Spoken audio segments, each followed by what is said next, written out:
Current Affairs. This is Akashvani.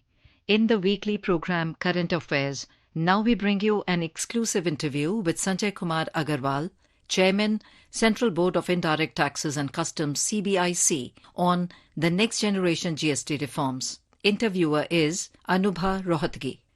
The Goods and Services Tax GST Council, led by Union Finance Minister Nirmala Sitharaman, has approved the next generation GST reforms, continuing the era of economic reforms.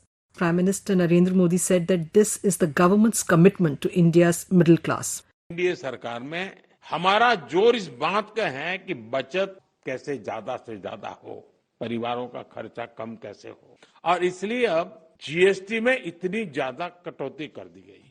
साथियों, पहले अक्सर ये शिकायत रहती थी कि भारत में इलाज बहुत महंगा था, छोटे छोटे टेस्ट तक गरीब और मिडिल क्लास की पहुंच से बाहर होता था। कारण ये था कि कांग्रेस सरकार डायग्नोस्टिक किट जो पर होती है उस पर 16% टैक्स लेती। हमारी सरकार ने ऐसे हर सामान पर टैक्स को सिर्फ 5% कर दिया। 2014 से पहले किसान की खेती लागत अधिक थी और लाभ बहुत कम था। कारण ये था कि खेती किसानी के सामान पर भी कांग्रेस सरकार बहुत अधिक टैक्स वसूलती थी। ट्रैक्टर हो या सिंचाई के उपकरण हो, हाथ के औजार हो, पंपिंग सेट्स हो, ऐसे उपकरणों पर 12 से 14% तक टैक्स लिया जाता था। अब ऐसे अनेक सामानों पर जीएसटी 0 या 5% कर दिया गया। To discuss the significance of these reforms, how they will benefit the common man, ensure ease of doing business and other related issues, I'm now joined by Mr. Sanjay Kumar Agarwal, Chairman, Central Board of Indirect Taxes and Customs. Mr. Agarwal, welcome to Akashvani's Current Affairs program. Mr. Agarwal, my very first question to you is, the Goods and Services Tax, GST, is considered to be India's most significant indirect tax reform to date. The next generation reforms of GST has been ushered in 8 years after its introduction. So, rate rationalization was a long-standing demand of both the states and the opposition. How timely and crucial is this development? When GST was introduced in 2017, it subsumed 17 different taxes levied by either the central government or state governments. So it was a very big reform, I think the biggest reform in independent India, as it subsumed all the taxes and borders between the states became irrelevant. Yes. So the idea of one nation, one tax, one market was realized by that transformative reform. After 8 years of its implementation, it was felt that there are certain things which need to be improved upon, because in initial implementation, when we make such a transformational reform, that times we have to be very careful about revenue neutrality, and accordingly the rates were fixed on different commodities, keeping in mind that time duty incidence on those commodities and how much central excise duty or how much VAT was levied on those commodities was the determining factor for fixing those commodities in different tax slabs. And 4 tax slabs were introduced: 5%, 12%, 18% and 28%. So since that number of slabs were leading to certain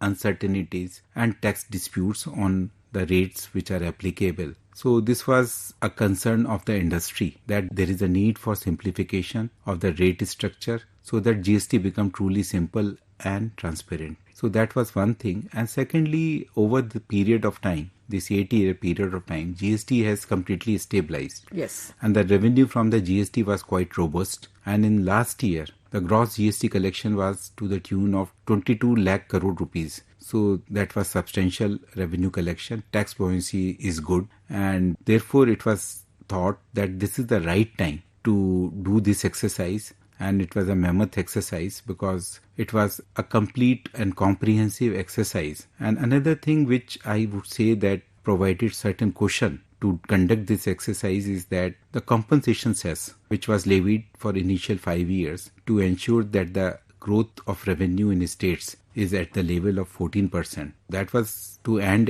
in June 2022. But due to pandemic, a loan was to be taken to meet the shortfall in revenue collections because of lesser industrial activity. So for repayment of that loan, this cess continued to be collected, right, although it was not going to the states, but it continued to be collected. And now that collection is coming to an end because sufficient collection is going to be made in near future in the next 2-3 months to repay the entire loan along with interest. So that provided some fiscal space also for doing this rate rejig, and accordingly this is, I think, the right time to conduct this exercise and push this next generation transformational reform. Which sectors of our economy will benefit the most from these reforms? I would say that all sectors of economy will benefit, but especially the sectors which provide the maximum employment, they will be benefited the most. I will start with agriculture. Agriculture, number one employment provider in the country. And for that sector, wherever the rates were 12% on machinery or equipment have been brought down to 5%. On fertilizers which are used in agriculture, normally the fertilizers already attract 5%, but some fertilizers or some micronutrients which were attracting 12% rate have been brought down to 5%. So tractors, when they are used in farms, so to ensure that tractor industry does not face any duty inversion, the parts of tractors have also been brought down to 5. And in the fertilizers company, there is duty inversion that has also been looked into. It was ensured that the inputs used in this fertilizer industry are also brought down to the rate of 5% so that there is no inversion. And fertilizers company do not face any kind of liquidity crunch, and that should not come in the way of their supply of fertilizer to the farmers. The other sector I would like to mention is textiles. Textile again is one of the largest employment provider in the country. To keep in mind the MSMEs engaged in textile sector, it was seen that the duty inversion was happening the stage of weaving in case of man-made fiber segment. In case of natural fiber segment, there is no inversion. So there was a demand to correct this duty inversion. Since almost 44,000 entities had to seek inverted duty refund by MSME sector, so that was impacting their liquidity. So it was thought that this inversion should happen at the initial stage, that is the first stage at which the chemicals enter from petrochemical industry or chemical industry into textile industry. So it has been pushed back to fiber stage, which is fibers are produced by the large industry, and for them to claim an inverted duty refund is not difficult, and that refund process is again being streamlined and is being fast tracked. So another sector I would like to mention is the automobile sector, which again contribute a large share of GDP in the country. That sector also, there were classification disputes on automobile components because these components may be having the competing entries either at 18% or 28%. That was leading to number of classification disputes. So now the rate applicable is 18%, so there will not be any classification disputes in future. The middle class aspirations is also to shift from two-wheelers to four-wheelers. So on a small cars, the rate has been brought down to 18%. Another sector which I would like to mention is the food sector. There again, the food products were attracting 5%, 12% or 18% rate. And food sector is such that every day there is a new innovation. As we all of us know that Indians are fond of food, and so new products will come in the market, but that was leading to classification disputes. So now there is only one rate applicable to entire food. So that is 5%. So there will not be any classification disputes in this sector also in future. What about the health sector? Things like medicines, things like the insurance policy, especially health insurance policies. There was also a demand that, it should not be taxed, there should not be GST, or it should be reduced. What would you say to that?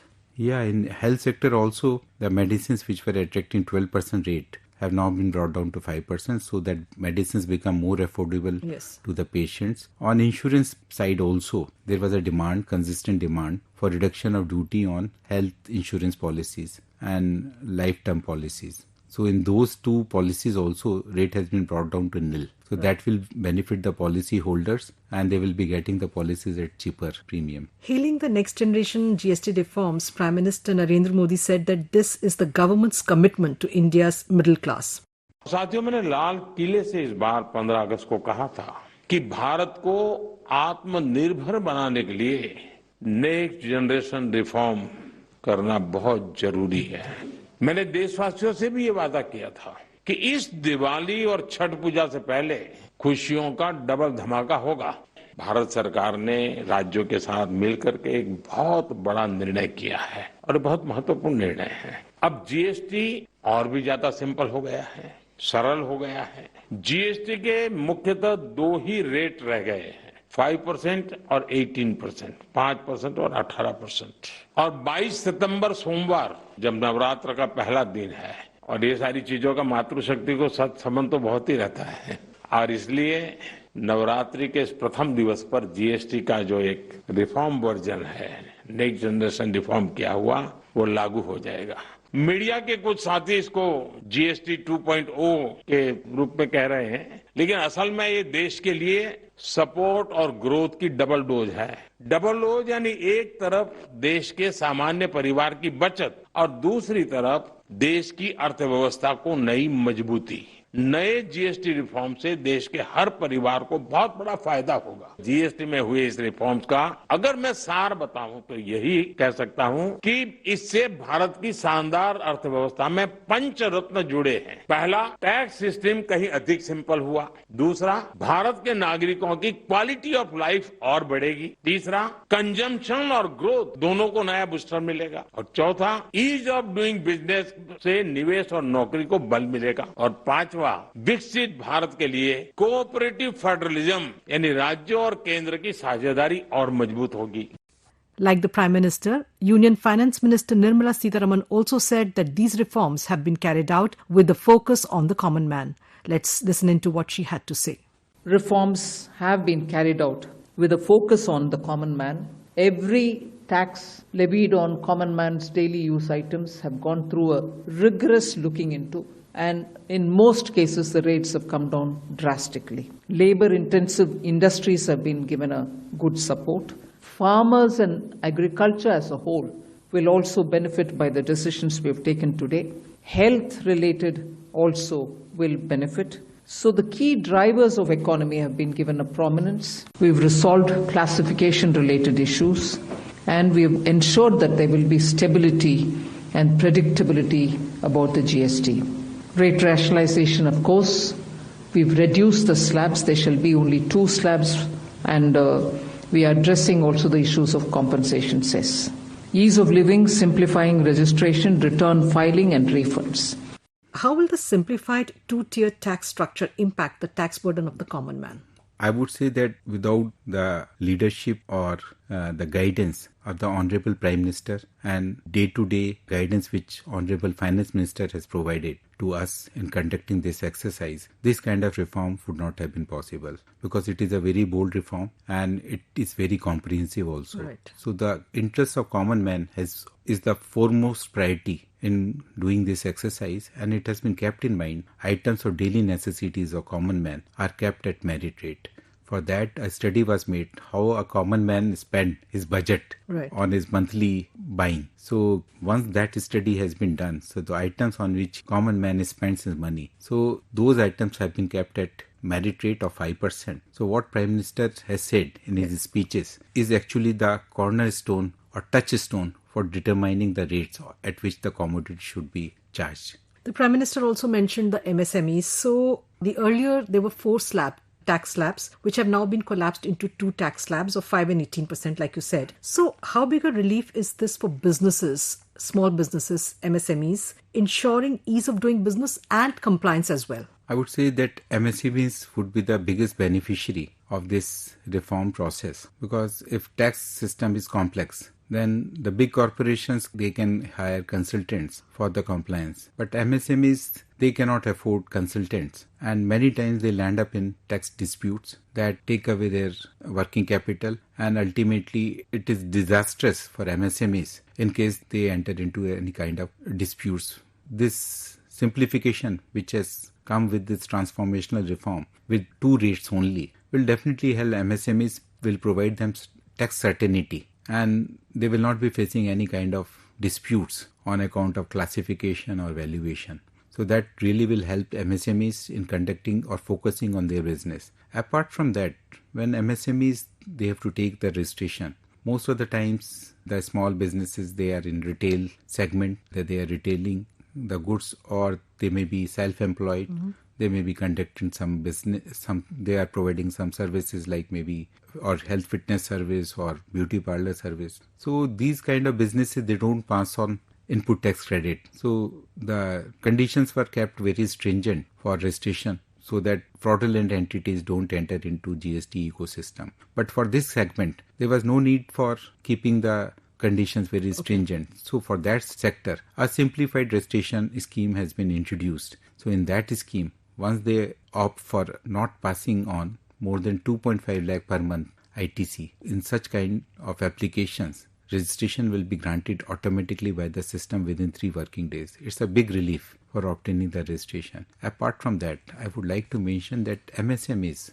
when they try to sell their goods through e-commerce, if they are selling the goods within their home state, there is no issue. But when they want to sell the goods to in some other state, the e-commerce operators, they keep the goods warehoused in that other state. Right. In such cases of sale, MSMEs will have to obtain a registration in other state. Okay. For obtaining that registration, presently they have to have an office in that state. So in GST Council, a concept note was taken that in other state to conduct the business, they will have to take registration, but it will be a simplified registration if the sales are only through ECO.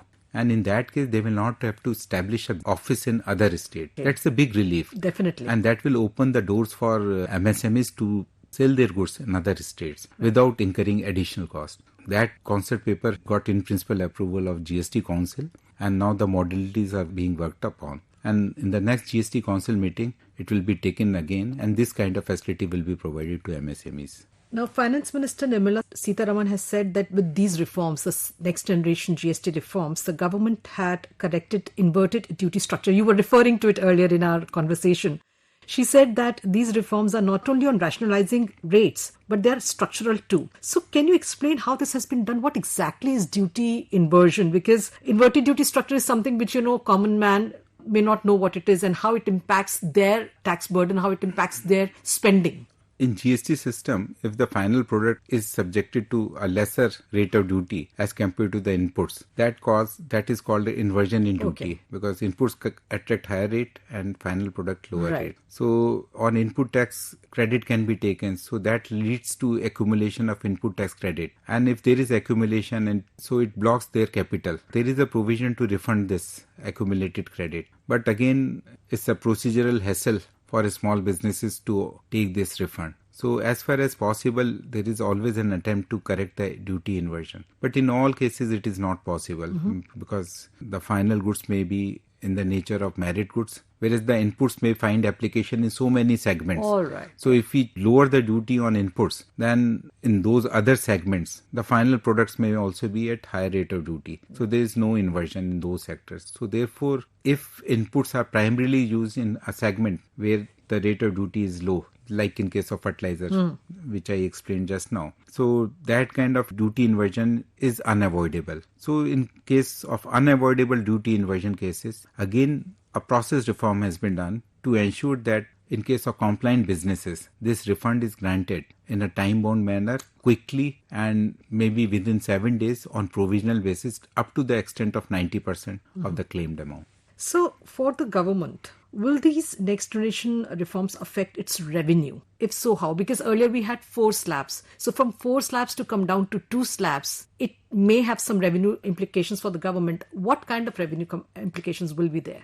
Generally, the items have been brought to the lower rates. Only in few cases, the items are moved from lower rate to a higher rate. So this is on a rough estimate on mathematical basis. Yeah. We have calculated that if we go by 2023-24 consumption patterns, the revenue implication will be to the tune of something like 48,000 crores for entire year. Actually, it's a calculation only, but what happens then when this 48,000 crores become available in the hands of common man? Then they spend this amount and that leads to higher consumption. Higher consumption means more production of goods by the domestic industry, creation of more jobs. And when this happens, then there is economic growth. When there is economic growth, the GDP growth happens. And when our country's GDP growth goes up, then that makes improvement in countries' rating by the international agencies. Right. So like you just said that, of course, there is a revenue implication, but when this revenue gets passed on to the common man, it boosts domestic demands. But is the government thinking of other ways also to, make up for this loss? Presently, the rates which have been fixed, government does not have any intention to tinker with the rates again. Okay. But we are confident that this money which will remain in the hands of common man will again give boost to the economy and result into collection of GST revenue on the additional economic activity. Right. Transition period, there may be sluggishness in revenue collections, but after that, the revenue collections will start improving, and I think in short time will pick up again. And I think that shortfall which we are envisaging now Ji. will disappear. How do these reforms address the concerns of the states regarding compensation and autonomy? When the matter was taken up before the GST Council, in GST Council there is representation of each and every state and union. And when the centre's proposal, which was seen by GOM and then was taken up in GST Council meeting as per GOM report, then at that time there was complete unanimity between centre and all the states to pass or approve this rate rationalization and approve the rates as per the centre's proposal. And accordingly, GST Council has made their recommendation because it's a collective decision. So we cannot say that somebody is hit or somebody. So the thing is that whatever is the revenue implication, it is 50-50 between centre and state. So if revenue will go down for a short period, it will be for centre as well as for states. So I don't see that compensation is required when one hit other. Right. So it's not a case. But I understand the concern of states regarding the revenue. Even short term, if the revenue, there is a dip in revenue, so we can understand their concern. But it cannot be within the realm of GST because GST puts a ceiling of rate which is 40% and rates cannot go beyond that. Right. Now, these are reforms which are going to be implemented from 22nd of September. Now, in case of any reforms, any new steps that are taken, there's always a transitional period. How is the government planning to ensure a smooth transition for taxpayers and administrators alike? Yes, for implementation, we have taken immediate steps so that our notifications are in the hands of the trade and industry for updating their IT systems so that by 22nd September, their IT systems are updated and reflect the correct rate so that invoicing which is done by them is at the new rates. And during the transition period, yes, it happens that in the supply chain, the goods which are already there in the supply chain, so to reach to the ultimate consumer, that is going to take maybe a couple of months till the time. As such, trades will not face any kind of problem, but it will be little accumulation of credit in their books of account, but that will be utilized by them toward their further supplies. So I don't see any transitional hitches because it is basically a rigid exercise. So I don't foresee any major issues in that. As far as government is concerned, our IT systems fully ready before this transition take place. So in case businesses have any queries, they have any confusions in their mind regarding, now we said that this is just the next step and this is going to take some time before. So has the government, made any plans or any provisions for addressing their queries, their confusions and their concerns? For that, as soon as these recommendations have been received from GST Council, we should frequently ask question FAQs uploaded on our websites. So most of the queries we could anticipate are already there in and replies to those queries are already there in FAQs, and trade is finding these FAQs very useful. Right. In fact, we received compliments from many segments of the industry that our FAQs are very comprehensive.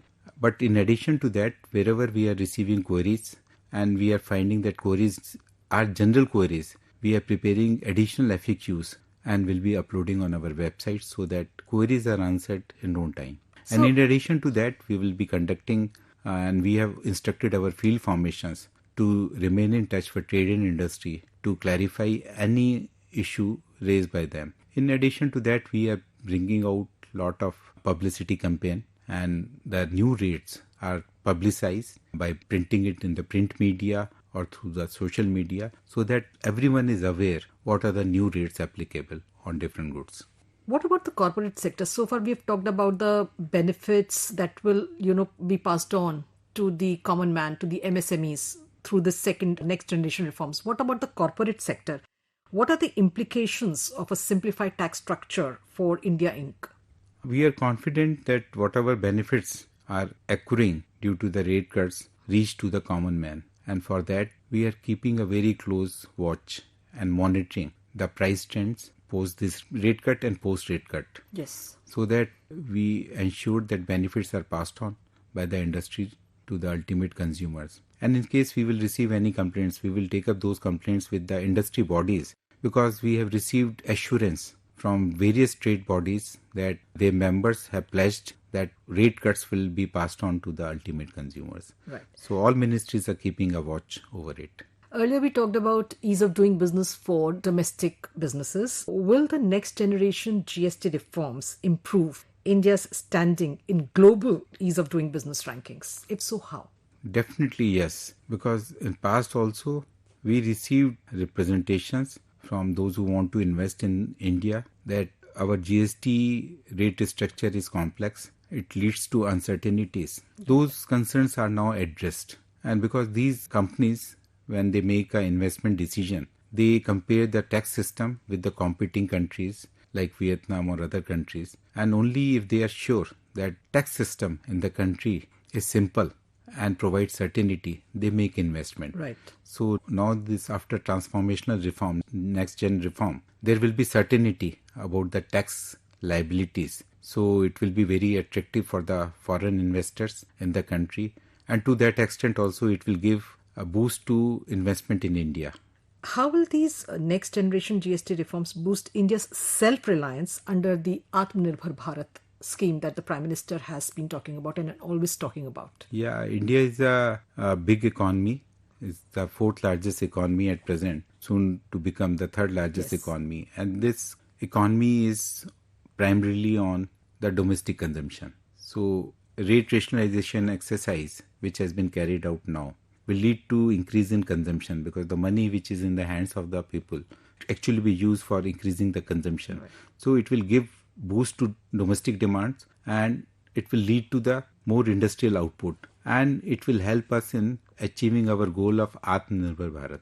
When GST was introduced in July 2017, 8 years ago, it was based on the principle of one nation, one tax, one market, as you mentioned earlier on. Now, with this next generation reforms, we've already taken the first step towards that. 4 slabs have been, collapsed into 2 slabs. So, can we expect the principle to become a reality a few years down the line? Yes, we can aspire for a one rate. Yeah. But if you see the different economies in the world, the one rate is only in the countries which are developed, where there is an income parity and everyone can afford the goods. So India is also aspiring to become a developed country by 2047, Viksit Bharat. Right. So once we become a developed country and there is a parity in income, general income level goes up, then at that time we can think of having a single rate. Then there will not be a need for a merit rate. And once we have a single rate, it will truly be one tax, one rate, and will lead to ultimate simplification in the tax system. Mr. Agarwal, thank you so much for coming to Akashvani studios and for sharing this information, so very important information regarding the next generation GST reforms with us. Thank you. You were listening to an exclusive interview with Sanjay Kumar Agarwal, Chairman, Central Board of Indirect Taxes and Customs, CBIC, on the next generation GST reforms. Interviewer was Anubha Rohatgi. This program was produced and presented by the News Services Division of Akashvani. You can listen to it on our mobile app, News on AIR. This program is also available on our YouTube channel, News on AIR Official. You may share your feedback about this program through email at airnsttalks@gmail.com or WhatsApp on 928-909-4044.